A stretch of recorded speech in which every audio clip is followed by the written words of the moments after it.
Can you beat Spyro the Dragon collecting only magenta-colored gems? The short answer to that question is no. But the long answer to that question is sort of. What we have here is a TAS by Pete Guy 100. That is a tool-assisted super play. That means he went frame by frame in an emulator to perfectly craft a speed run, a playthrough, a casual jaunt, the likes of which no one has ever seen before in Spyro the Dragon.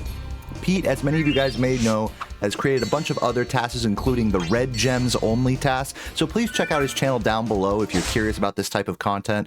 He does things in this game that really no human, even the best of players, like myself, really can't even come close to. So we're going to be analyzing, watching, and reacting to this TAS as it goes through, and seeing why isn't it possible to beat the game without cheats. Why do we have plays like this anyways? What's the value of a playthrough like this? As well as what are some of the techniques that he's going to be doing that are different than just a normal human? So right off the bat, you notice that he paused, and what he did there was he entered the all levels cheat code.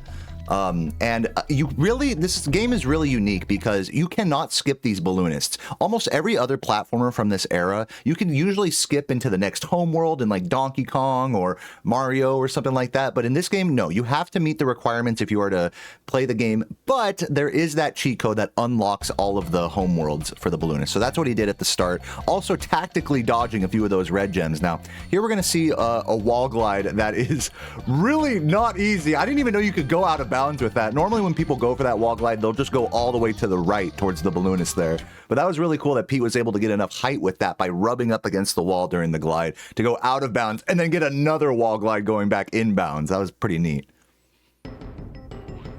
So again, we're only going for the magenta, purplish, pinkish colored gems here. We are not allowed to collect any other colored gems in this task. Now that jump right there was insane. You don't even see that in normal speedruns of this game, or, Vortex would be a category where that jump is relevant. I wonder if that's even possible in a Vortex run. You carefully only grab it down. What was it? Only two magenta colored gems. So the way this game kind of disperses its gems is that the higher, as you can imagine, the lower value gems are going to be more towards the start of the game, and the higher value gems are going to be more towards the end. Also, side note, I know we're calling them magenta, pink, purple. What do you call them in the comments down below? What color are these gems? Pink? I call them purple, personally, but I know that's kind of a hot topic of contention. So if you have an opinion on that, feel free to share it below. All right, here we are in Wizard Peak. I'm trying to remember where each of these gems are. I think it's going to be from some of the enemies that are like kind of further out of bounds, kind of out of reach. Wow. Wow, barely hitting that. I'm not sure if that that strong chest actually spawns more than one gem, but if it did, you can tell he sideswiped it perfectly to just collect the one gem from it. Normally when actually I think it does just spawn the one gem because when you break a strong chest like that, it goes like blip, blip, blip, blip. That's kind of what signifies that there's more than one gem coming out of it. And normally if you're just standing above a box like that, when it explodes, you'll collect all those gems automatically. So really careful. I think what really makes a task like this cool is it isn't what he is getting, it's what he's not getting that makes it like kind of neat. Like really using every like janky Sparks mechanic. Like, to see how he just charged through that box right there? Why didn't the gem home in from that? Normally gems are supposed to home in from box charges. Well, he perfectly timed his glide and the angle at which he hit the box, so that way the gem wouldn't home in, which is normally something that we wouldn't want to have happen in normal speedruns of this game. But it's cool to see like these sort of kind of fake out mechanics kind of taken to their limit in a run like this. Again, if you haven't seen the Red Gems Only task, definitely check that one out, because that one has a lot more examples, at least so far, of gems that are in really close, tight-knit groups with one another that you really have to abuse Sparks' mechanics in a way that doesn't help you, so that you can actually collect just the gems you want. It's not easy. I've tried loading up this game and only collecting a certain color, even just in one level. It's really difficult. Keep in mind, I mean, Sparks, to those who don't know, Sparks is like, what was that?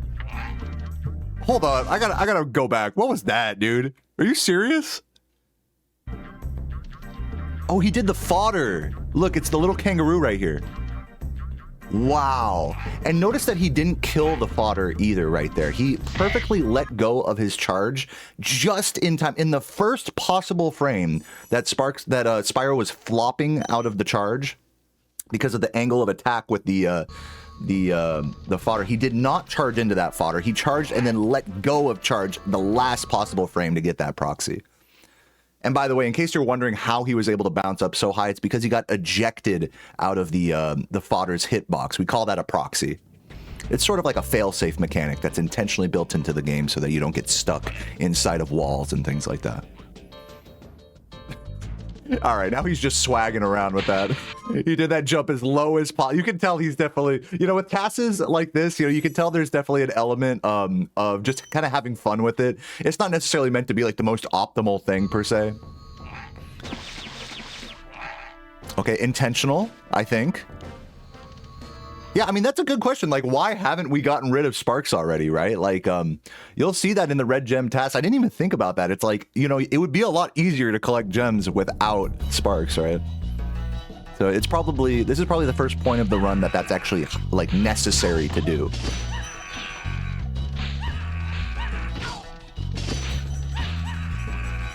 How, dude? How is that jump possible? How is it possible? I've been playing this game for years, dude, and I did not know you could do that jump. Insane. The one purple right there. He's going back up. I think he's gonna go towards the end of the level here, but of course, he's going a completely unnecessary way here. So cool. So how he got that proxy was he was kind of inside of the wall, like on the seam of it. And like I was mentioning earlier, the game kind of pushes you out of things like walls and enemies and fodder. But when you're kind of perfectly on the inside edge of a wall from out of bounds, like flying perfectly perpendicular with it, with just the right angle, instead of ejecting you out of the wall, it ejects you kind of up into the wall. So that's even more precise than it might seem, just because like in normal gameplay, say you go out of bounds in a level and you're like sort of going against the wall, you'll just get pushed back in like 99% of the time.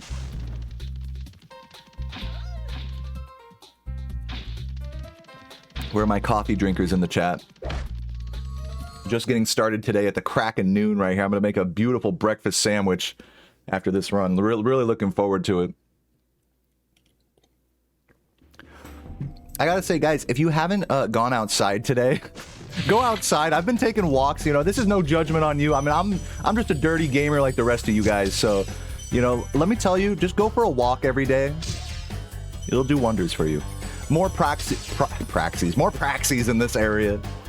You can see it's the same concept as what I was mentioning earlier. You just fly in for the wizards and they bounce you out. Those are actually easier proxies to do for like a human. And yeah, some of that supercharging was insane, especially getting up the stairs. Like now we're starting to see the supercharge like really get pushed here. This is like probably the coolest part of TASs. Really neat to see that island access from the other side. This is one of the cooler parts about Spyro 1 TASs, and one of the few mechanics that really is technically TAS only is supercharge mechanics. Being specifically, you can do like certain types of turns, you can do certain jumps that are just really not humanly possible. And so I know it'll be like I'm kind of like talking over some of these supercharges, but it's really nothing to scoff at. I mean, those are the types of things you want to rewind and watch multiple times to really get an appreciation for. Man, he like barely landed on the stair. With the stairs, it's annoying because like even if you like land on the first stair correctly, there's like an auto jump mechanic with supercharges that I'm sure Pete is taking advantage of here in order to actually get the correct types of stair jumps. You know, in these old PS1 games, there's so much like things like landing lag and acting out of animations at the right time. You know, there's no frame buffer either. That jump is cool, by the way. I do that jump in the 120% record. Oh, the slick grab on that purple, man. That is a tough one. He's done a couple of those little kind of gem fountain grabs. That definitely probably took a minute to get that. Got Sparks back here. Dodge. Oh, the early hit on Jock. That is actually possible, even from the normal direction. That early hit is possible, even if you're coming from the dragon. You just got to flame charge from far enough away. Just barely hit him, and you'll catch him before his invincibility starts for his boss fight. Oh, the swag. Oh my god, my heart is racing. That blue gem. Obviously cutting off the you know, the in-game effect when you talk to the balloonist. That is kind of crazy though. It's like when you talk to these balloonists, it literally just freezes the world around you. So it's like if you're looking at an enemy behind you or something, he just goes like it's just funny. Just PS1 stuff. Man, such a cool. Now that's another really cool proxy.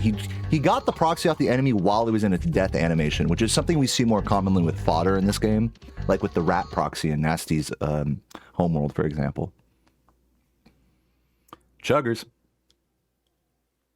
Who loves treetops, dude? This has got to be one of the best levels. One of the best and one of the most hated levels. If anyone struggled in this level as a kid, let me know down below. Damn, they just woke up instantly? I didn't know they did that. Did you see that? The little monkey guy is just going from 0 to 100. I didn't know that thief is weird because he has, similarly to like the boss fights, they get invulnerability at certain times. Really cool launch right there. Shoutouts to Laura. They get invincibility at certain points. So I didn't realize that red thief right there actually had invincibility at that point. Normally you would hit him like way earlier if you wanted to get the early hit on him. Again, when they're moving, you know, they're supposed to be invincible. So Pete is really timing these thief attacks like very precisely. Now that red gem right there, that's not as crazy because that will happen just normally. If anyone's tried to casually 100% this game before, like you'll know that if you just charge up to that balloonist, you will miss that red gem like that every single time. You have to very specifically jump and charge into that gem before talking to the balloonist. It's very awkward. Okay, look at the what? Okay. Okay, I'm gonna bring this back. We're gonna watch this one more time. So what he did is a trick called early loot using a rolling rat. Okay, so we're just gonna I'm gonna watch this in slow motion here. Let me slow this down a little bit, see if it lets me. So first we can see that he sets up the rat so that he hits it and squeezes himself between the rat and the box while rolling to get this proxy. Then he goes through Nasty's head's collision into the ground where there is still some water collision. Now, it's very easy to go back inbounds, as you can imagine here. So this is very precise, almost pixel perfect movement in order to get inside of Nasty's loot, inside the head there, and go into the level early. This trick wasn't even found until like, gosh, less than a year ago. And it allows like different categories like True Vortex and all gems to exist, you know, for the decade that I've been speedrunning this game, it was not thought possible to even enter Nasty's loot early, but thanks to the work of Days and, you know, some of this amazing tassing by Pete, amongst others, you know, big shout outs, Days Vagabonds. A lot of people ask about that thief kill. We'll do that normally in runs as well. When you hit the fan chest, you know those metal chests with the fan on top, the fan actually flies away, but even though it goes off screen, it still comes down and it can hit an enemy. It homes in and kills enemies in front of you. So we do take advantage of that normal gameplay. Pretty cool, like little kind of secret mechanic, you could say. Awesome little flop. When you flop down like that, this is another kind of, I want to say like more recently kind of discovered movement tech in this game, is that when you flop like that off of ledges, you actually preserve a lot of speed that gets transferred into your flight. Whereas if you just jump and fly, you know, you'll start at kind of a low speed, like that. You'll see you kind of start a little slower. Really cool. And again, a lot of momentum conservation here in order to get that jump all the way up onto the little smokestack there. He was flying up and still had a little bit of upward momentum conserved. So there is definitely a sense of momentum conservation in this game that goes both vertically and horizontally. And I think that's it. Oh, is that it? No, hold on. There's still purple gems in the other Nasty's worlds as well. But of course we had to hit Nasty's loot early because this way we now have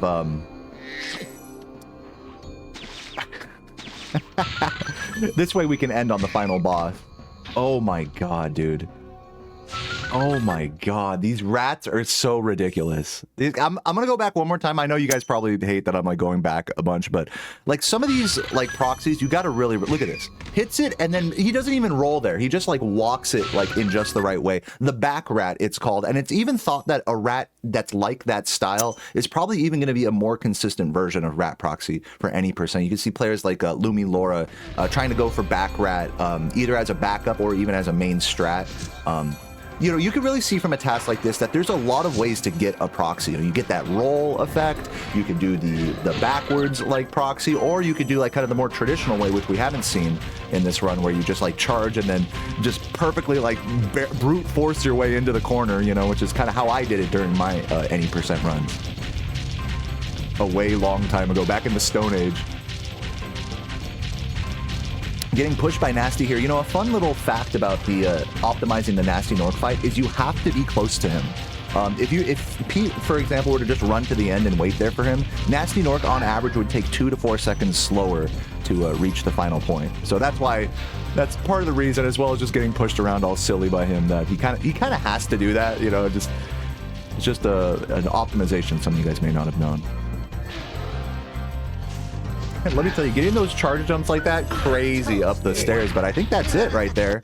That's going to be it for the pink gem percent test. Or is it? Hold on. We have the credits here. I'm just making sure there's nothing left here. There's no secrets Pete's putting in here. He didn't hack the credits or something. Yeah, no, that's it, guys. GG to Pete Guy 100. Once again, follow him down below if you find these types of playthroughs interesting. Once again, I did explain this at the start, but this playthrough was like kind of crafted from the fires of Mordor, from the fires of BizHawk, frame by frame, adjusting inputs. So it really is just like a playback of what would be ideal, perfect inputs. This isn't like Pete sitting there with the controller, you know, for most of it. It's like a playback of inputs. So I hope you guys enjoyed this, and if you like more TAS content, do follow, like I said, Pete down below, and I'll probably be doing a few more of these reactions. You know, Pete has totally said, like, hey man, Dayo, like if you want to react to some of this content, like go ahead. I see some of his videos got a little bit of attention already, so do check that out. I mean, it's definitely Spyro in a way that you're never going to see from a normal human player like myself, and so show some love to Pete, show some love for Spyro down in the comments, and guys, of course, coffee chuggers in the chat. I'm gonna get into some runs today. My name's Dayoman, and I will catch you in the next one. Cheers.